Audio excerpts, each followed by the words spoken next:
I am Femi OK and you're in the stream. Today in Liberia, a controversial government plan to outsource parts of its education sector has set off a debate over how the country should address its failing system. We speak with Liberians about their concerns and what this means for the future of education in the country.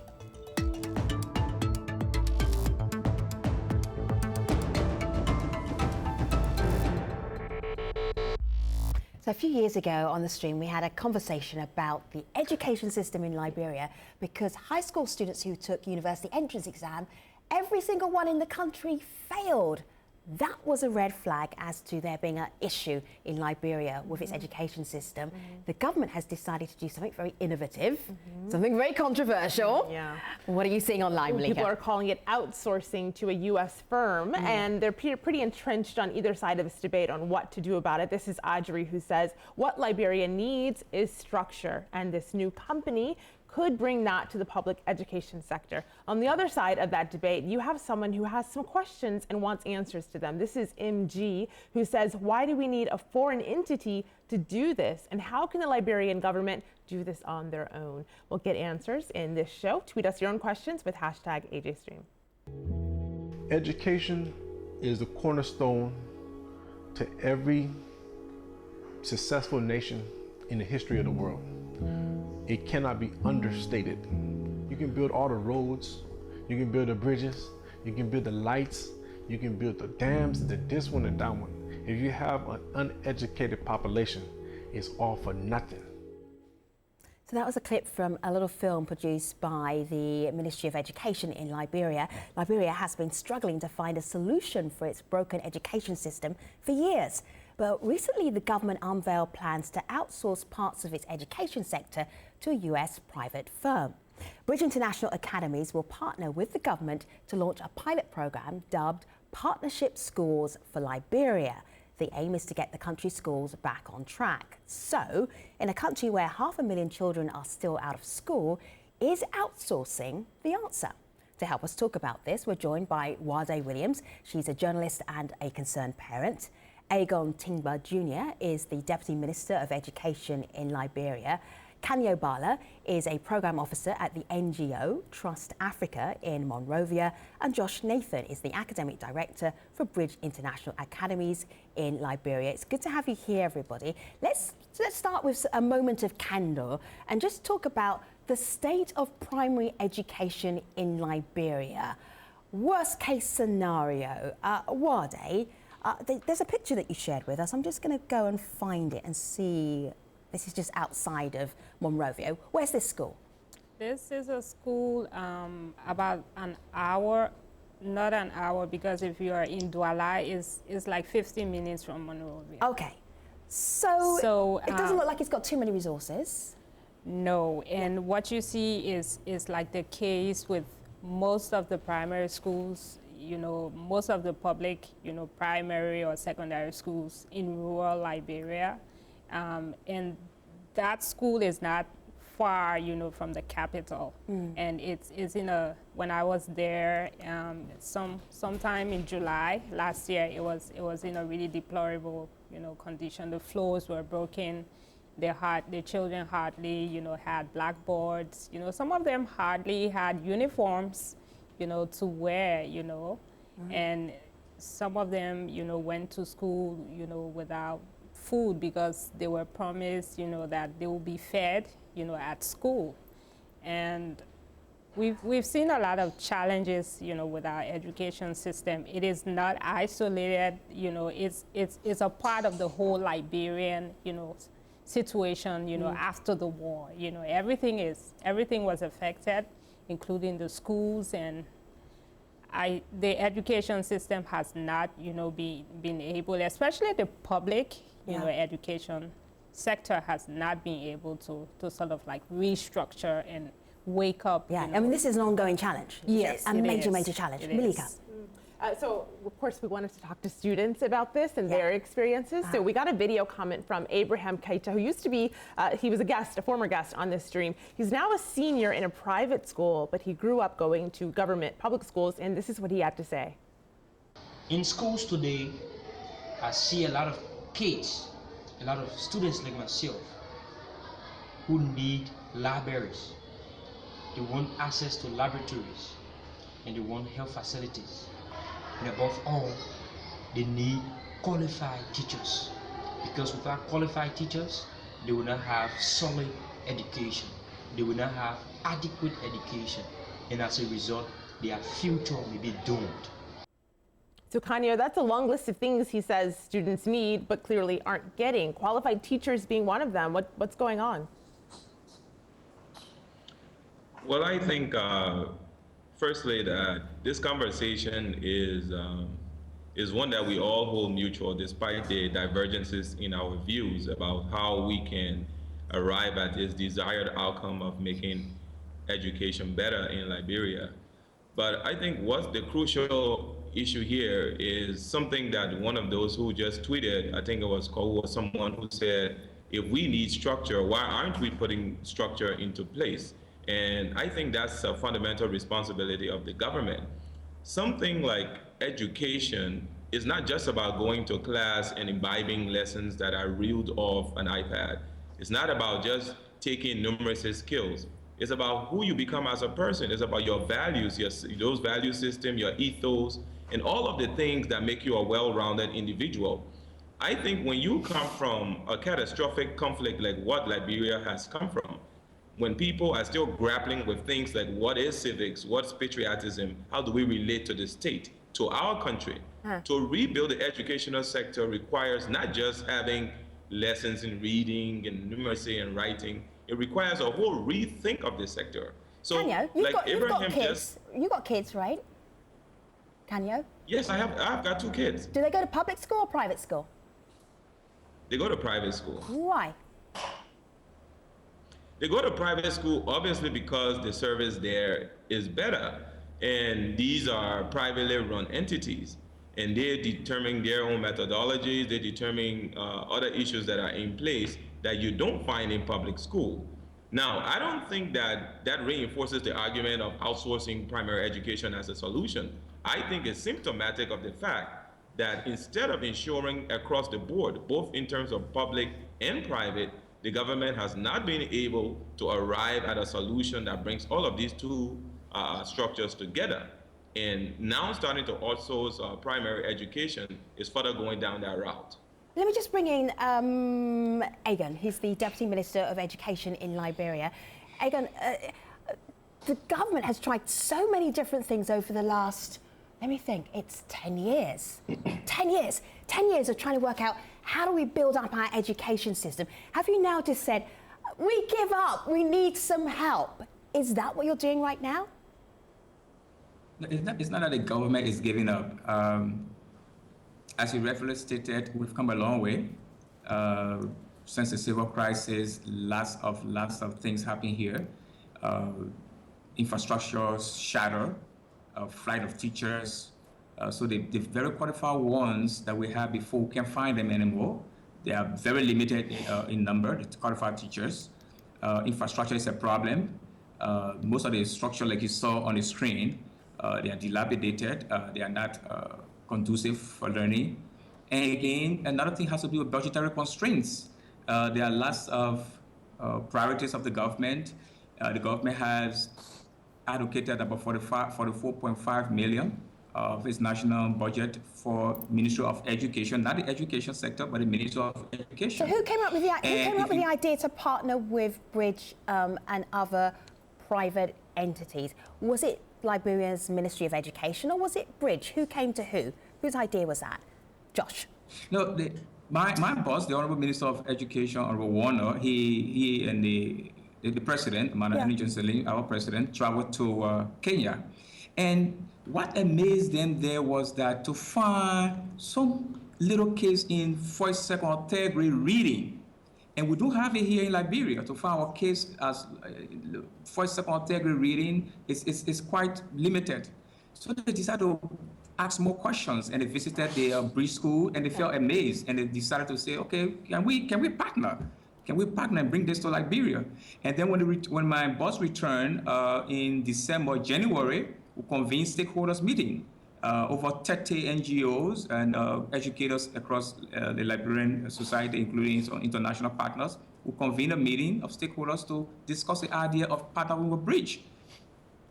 So Josh, we heard how the idea came about. There's still questions, of course. This is Subhujit, and I'll direct it to you. He says, I support this experiment, and I'm curious to know how the pilot will be tested. What are the decision criteria? Yeah, so this is a great question. I think the first thing I'd like to state here is that we're engaged in a pilot for a 1-year period, and during that pilot we'll be working at only 50 schools. That's about 3% of Liberian public schools. And our goal is to radically innovate to see student test scores and student achievement grow and improve in ways that the minister and the president were able to see in bridge schools when they visited them in Kenya and in Uganda. At the end of that period of time, the ministry will be able to make a determination. Do we see success here? Do we see student growth that gets us excited and that gets us seeing that this is a partnership that we can continue to the future? And once they've seen that, the ministry can make the decision to continue working with Bridge beyond the scope of just the pilot. What can you do in a school year, Josh? That's not much time, is it? It's a great question, and it isn't a lot of time, and so we're working hard and getting started very, very quickly. We have two main things that we seek to do here in Liberia, and those two main things are to support teachers in as many ways as possible, and to develop really strong curricula aligned with the Liberian syllabus that will enable teachers and students to learn more, to spend more time doing hard work in classes, and ultimately to develop the capacity in their classrooms and the capacity of both the teachers and the students to improve student test scores dramatically. So if I was a teacher in maybe that school that Wade, you were showing us about, I would be quaking in my boots. I'm thinking, I'm about to get fired because here's Josh and Bridge Academy's coming along, and they're going to teach kids how to read in a year. I don't know how that is going to be possible because Bridge has to get its feet on the ground in Liberia before anything can work. It doesn't happen in a period of 1 year because first of all you have glitches, like road connectivity. You have lack of access to energy. You have technology. Josh is here. Ask him. You have problems with. Stop listening. Start asking. You have problems with technology. You have a list here. How are you going to reach out, like in a county like Grand Crew, for example, where you have problems with roads, problems with the technology because. So in some of those places, you have to climb on a hill or climb in a tree before you can make a phone call. How are you going to make it work, in a county, like Grand Crew in just 1 year? Let me jump in here. So Bridge has worked for over 9 years in Kenya and Uganda and Nigeria, developing the capacity to do exactly what's being described here, to take data-enabled devices out to communities and to use them in our schools, to develop supply chains in contexts that may be difficult to develop supply chains. And so this is very much work that we're committed to doing and have a lot of experience with doing in contexts where we already work. And it's work that we intend to partner with the ministry on and intend to partner with lots of local partners to get done. So this is something we do have a lot of experience doing, and we endeavor to bring that experience to bear here Josh, in Liberia. I'm just going to show people some of the tools that you put into the classroom. So have a look here on my laptop. We've got a tablet here, smartphones, storybooks, homework books, like whole curriculum plans. Will all of that go into the 50 schools that you're selecting as part of the pilot program? That's right. What we intend to do is to develop curriculum based upon the Liberian curriculum, but also based upon the best of what we've learned over our 9 years plus of operating and all of the expertise that we have from around the world to bring some of the best ideas that we have with curriculum to bear upon the Liberian curriculum, and then to bring that curriculum into schools. So you just described a couple of pieces of the puzzle. I would say that there are two main things that we're providing. One of them is textbooks that students use that are full of readings and problems. We want to have students doing all of the heavy lifting in class. We want students doing all of the hard work of solving problems and learning, and we want teachers walking around the room supporting students and watching who's getting it, who's not getting it, and how can I support that child understand that more. So that's one thing we provide. The other thing we provide are detailed lesson plans that allow teachers, even those who may have somewhat less experience, to still be successful teachers in their classrooms and to still be able to deliver a lesson at a high level of effectiveness and to really use the entirety of the 45-minute period that they're allocated to teach, say, math, to make sure kids are really learning and kids are really getting an opportunity to practice math meaningfully. So Kanio, I see you trying to jump in there. I want to give one criticism that's come up. This is from Salima and ask you if you share the same thoughts, because she says, where will Bridge get the qualified teachers from? The government needs to train the teachers and ensure quality. And I know we can get an answer from Josh, but this is something a lot of people are talking about, concern for the teachers that are there, how they'll be trained, who these teachers will be. Exactly, and that's a very, very key concern. In fact, when Josh spoke, he almost wowed me. But I'd just like to take us back to three things, three very important things, and then I'll come to Selena's point around issues of teachers' availability and quality. Firstly, we are a post-conflict country. So the first thing I like to emphasize is the question of context. Bridge has operated in Kenya and Uganda. Agreed, in Uganda, there's a degree of conflict. In Kenya, no, there hasn't been a conflict. We're a post-conflict country, poor. What are the context-driven indicators that drive such an intervention? We haven't seen that as yet. What we've been getting is Bridge has done this in 2 countries, and that is it. And now we want to do it in Liberia. So is the question, are we guinea pigs for this process? After context, the second thing is evidence. Even in the 2 other countries that Bridge has operated before, we have not found, and I've looked very extensively and researched very extensively, any independent assessment that shows how Bridge has succeeded immensely in places like Kenya or Uganda. So if there isn't an empirical basis, of strong empirical basis for introducing such a pilot in Liberia, why are we doing it? The third thing I'd like to introduce then is sustainability. At this point in time, the advocates of this plan are saying we're getting free funding from donors to pilot this program, and then we're going to do an additional 5 years of this program. Let's just assume a huge if we do this. Okay, so now we do it. After 5 years, funding stream dies. Bridge introduces a particular methodology, their school in the box, which is basically lessons on an iPad. And we know post-conflict Liberia, there are issues of trauma with kids, there's issues of behavioral attitudes that you need to deal with, which requires on the ground, but kind of like evolving a perspective to deal with these issues. After 5 years, funding runs out, Bridge is gone. Do these kids that have been put into the Bridge system now go back to So Kanio, that's a really good question. I'm actually going to take that over to Aagon, because Aagon, I mean, that is your issue, isn't it? It's not to do with Josh. He's coming in to do a job and help your teachers, help the kids with this pilot program. Then what happens when you have to start paying for it? In fact, this is the main reason why it's called partnership. And if you look at the entire memorandum of understanding, the MOU between the Liberian government, represented by the Minister of Education, and that was Bridge, you found out that in the first year, the Liberian government pays 0 and Bridge pays about 8 million. So in the second year, you found the Liberian government coming to take over the program, meaning that because of sustainability. So in the second year, you found Bridge, or the donors bringing in about 15 million, and then the Liberian government coming in with about 5 million. If you look at the entire Ministry of Education budget, like I said earlier, it's about between 44.5 million.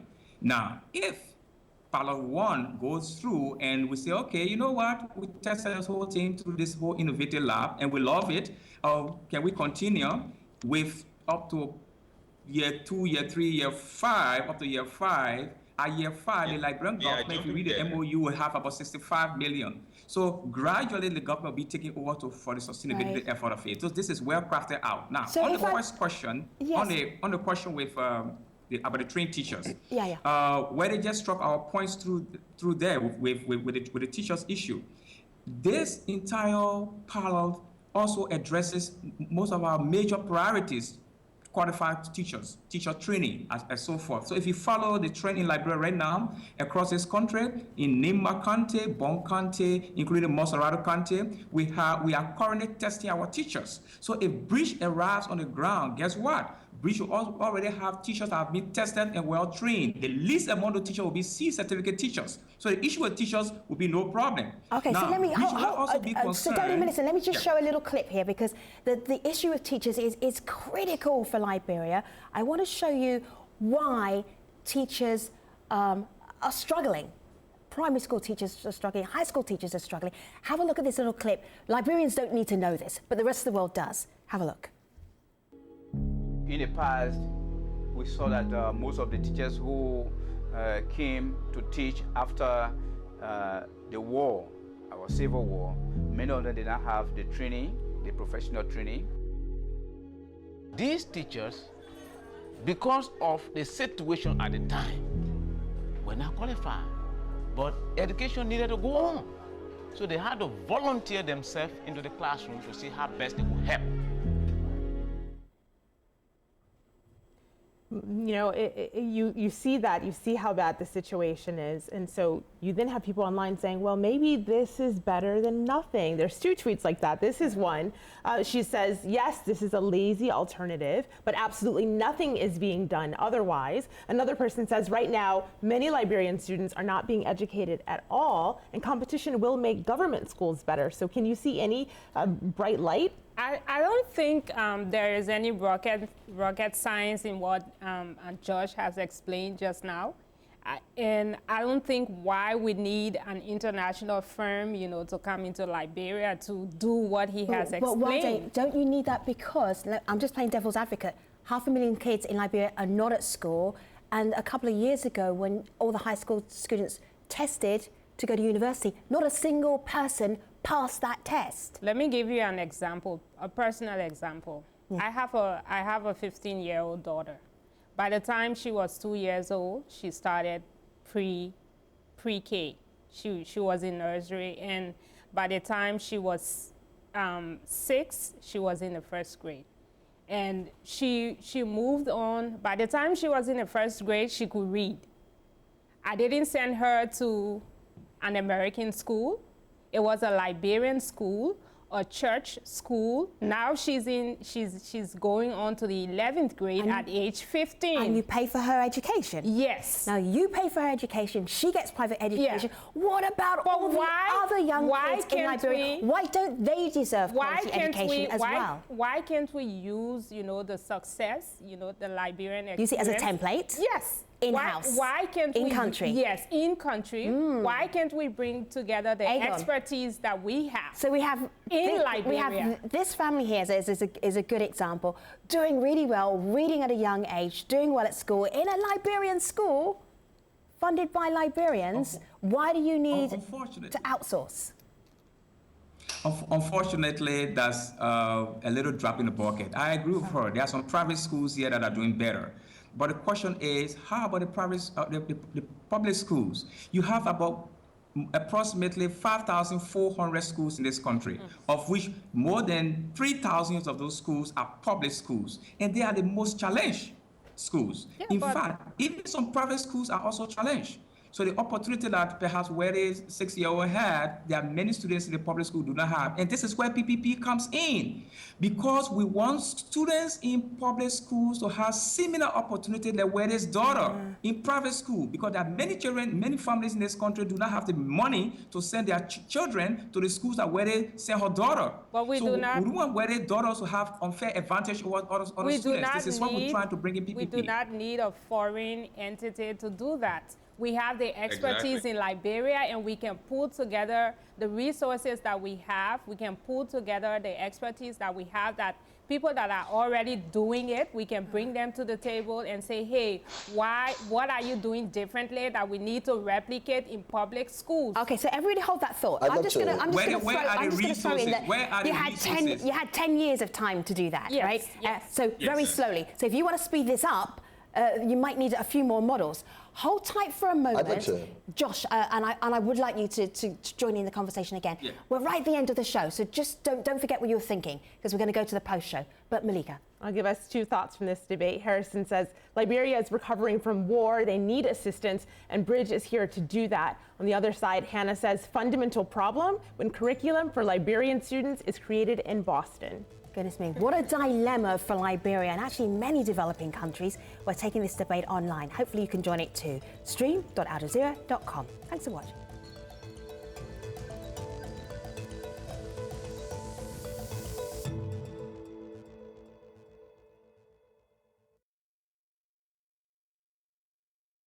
Welcome back to our online post show. We've been talking about Liberia's educational system.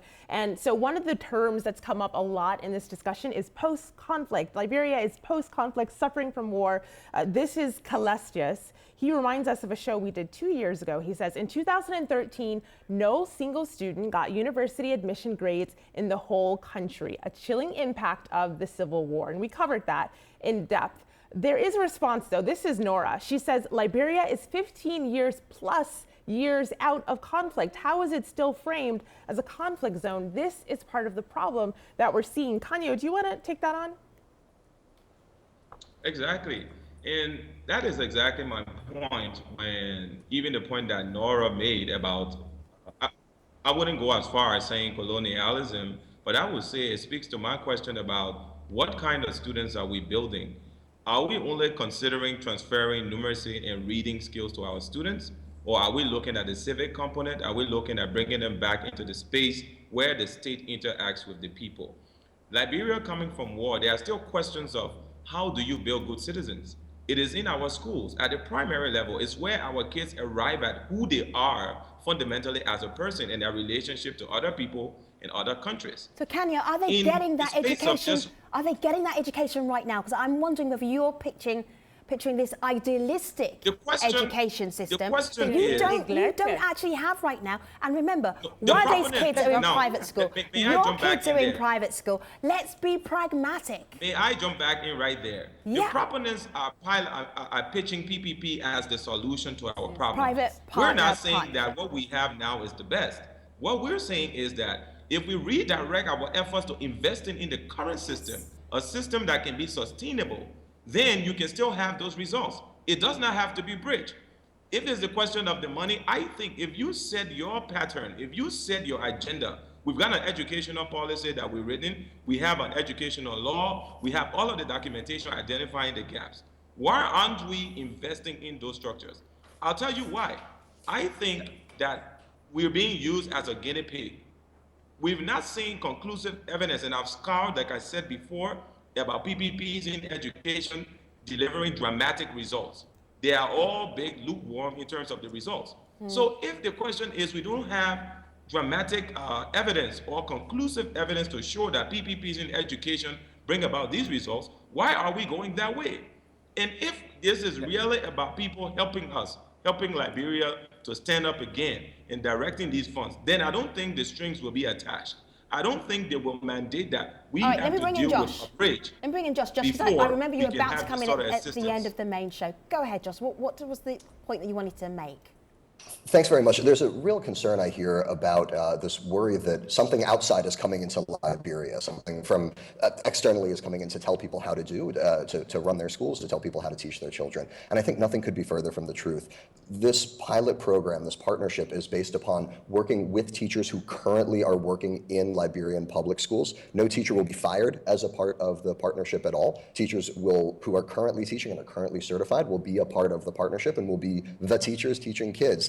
This is not outsourcing either. Bridge is not coming in to take over the reins and run everything at schools so much as coming in to provide instructional support, coming in to train teachers, coming in to support curriculum based entirely upon the Liberian syllabus, and coming in to bring what we have learned in a context in Kenya and in Uganda to this context. So this is not about outsourcing. It's not about somebody coming in and bringing some sort of colonial agenda, so much as building capacity here in Liberia and building teachers' ability to be more effective teachers in their classrooms. Aagon, were you surprised at at how violently people were opposed to this idea?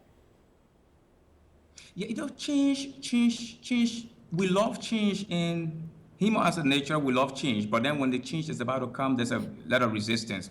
But I want to tell Weddy that what PPP brings is that opportunity, because now the PPP schools, the partnership schools will be free.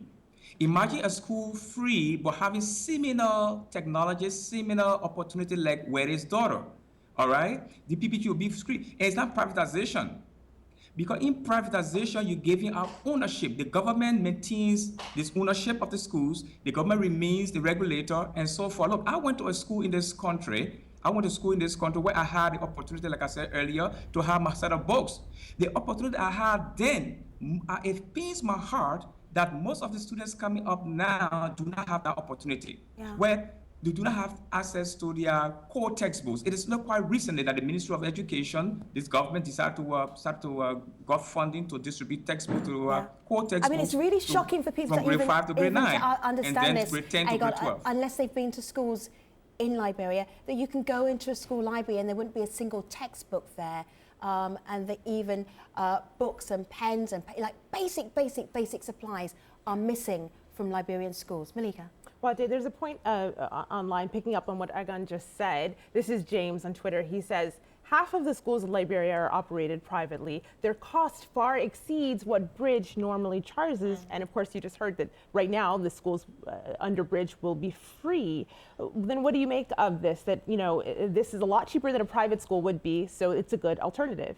No, I don't think it's a good alternative. The reason why I don't think it's a good alternative, I don't think Bridge is going to introduce anything that Liberians cannot do, or that the Liberian teachers or that a coalition of educators in Liberia cannot. How would they do it? Let's work this way through. How would they do it through 50 schools rolling out templates and smartphones and school books and lesson plans? How would they do that? Tell me how they would do that. They would do it because other schools are succeeding. On a school by school basis, but 50 schools and then maybe 5,000 eventually in 5 years. How do they do that? We don't need. We really don't need Bridge to do it. Let's just put Bridge to one side. Yeah. Now you tell me how 50 schools get those resources. I think if the government, the government has the resources to invest in education, if the government is able to prioritize education in Liberia. But we kind of answered that question by where we are now. Yeah, right? Even now. So is the Ministry of Education in Liberia telling us? Okay, hold tight. Aagon's first and then Kanio. Aagon, go. What were you trying to say? What I was saying is that if not now, my question to whether is then when? Because a 3-year-old child does not have the luxury of time to wait for the system to improve when that child turns 5 or 7. We do not have the luxury of time. So if not now, when? And this is just an innovative hub. Guess what? Because the same innovation started in the very United States of America where you are, with charter schools. In the 1980s, they were piloted. It was not until 1991 when Minnesota enacted the legislated charter schools. Same thing with UK. It was with the academies. Same thing with South Africa, with collaborative schools, Colombia, and so forth. In Liberia, it's partnership schools. You cannot give what you don't have. It's not that the government has the money and don't want to pump it into education. So, the government is constrained financially. Let me just see what Kanio wanted to add. Kanio, very briefly, because we've got to wrap up the show. Look. To Weather's point, in strict resistance to what Aagon has just said, I think this is an abdication of intellectual leadership on the part of the Ministry of Education. What Aagon has basically described just now is the question that we don't have the money, someone's giving us the money, so we must take what they are offering us. So if you're saying that we all agree to the similar outcomes, we want the better things for our schools, why aren't we devising those ways and then getting our donors to put money into our strategy? So Kanio, you're sitting there in Monrovia. Answer your own question. Why are you not? Why are you not making this? You're saying that Liberians can do it for themselves. Why have they not done it? Here. Right. Now, let me just conclude this. Yes. Aagon has kids in Liberia. They go to private schools. If his kids are performing and there is a practice there is an experience there of why they are performing, why aren't we taking that experience and replicating it? Why aren't we taking that experience and using a similar sample size as the one being proposed by Bridge? Why aren't we I disagree with Kanio because most private schools now are facing similar challenges. So the private school of the 80s is not the private school of today. The entire education system of this country is on the time. Agree with me that there are examples there. Out of 5,000 schools, this is just a test, innovation test. We're only testing is this a question of money? If we like it. So hold tight everybody for a moment. Let me just give you this. Let me give you this. Kanio, Deputy Minister. Awadi, let me just throw this at you. What if? For the 4 other states in America. Let me just throw this idea at you. What if in 1 year, Liberia isn't 50 schools are transformed. The kids are loving it. The teachers are loving it. What Bridge is doing works. Will you be eating your words, Wade and Kanio? Will you be like, okay, we were wrong. It's working. Our kids matter more than our Liberian pride. I think this is not strange. We've seen this with other areas, not only education. We've seen this in our concession, areas in planting palm trees and shipping iron ores. Right. We've seen it with our oil sector. Right now, our oil, company is bankrupt. They told us that in 5 to 7 years we'll be, reaping the benefits of oil. So I really don't believe a single word. Yeah, I hear the cynicism. Don't believe Josh, you see the trouble word. you've been causing? They are not transparent, and we cannot believe Josh, a single word they say. Thank you. We cannot sit and do nothing. I hear you, Deputy Minister. Do you know what, Kanio, Deputy Minister, Wade, I hear your points very clearly. Josh, do you see the trouble you're causing in Liberia right now? I do, and all I have to say to it is we're here to support the Ministry of Education of Liberia. We're here to support local capacity and build capacity in Liberia to develop better teachers for kids. And ultimately, our end goal is to radically innovate on a solution that will result in improved student test scores and improved student performance. And so at the end of the day, what the minister saw when he visited Uganda and saw 3-year-olds who were reading, saw kindergartners who were able to do math that is not happening here in Liberia, that's what Bridge aspires to provide, using capacity here in Liberia and developing that capacity to become more effective teachers. And I would add on top of that this is not even the only partner as a part of the Partnership Schools program. So there are other partners that will come in with other solutions, and I would pose to Kanio that the ideas that we may be seeing in private schools may become an additional positive partner, but we would like to bring our ideas to bear, and they're ideas that ultimately are geared towards making sure that kids can be more successful here in Liberia, that kids can do things that right now we don't see kids able to do in public schools. Guess I'm going to wind up now, because this is a conversation, we could literally have this conversation for 3 hours, and we'd be a whole lot more informed, but I feel that you would stick with your positions. Something's just telling me that. Meanwhile, Malika. I think people online would too. They're still pretty divided. This is one side of the debate. GCE says teaching to script is not quality education, nor is passing a standardized test you don't understand. On the other side of the debate, Helen says at the end of the day, the status quo is the biggest violation of human rights. Thank you, guests, very much. It's been fascinating talking about Liberia's education system, some alternative ways of maybe fixing the broken system, and the fierce debate that is causing.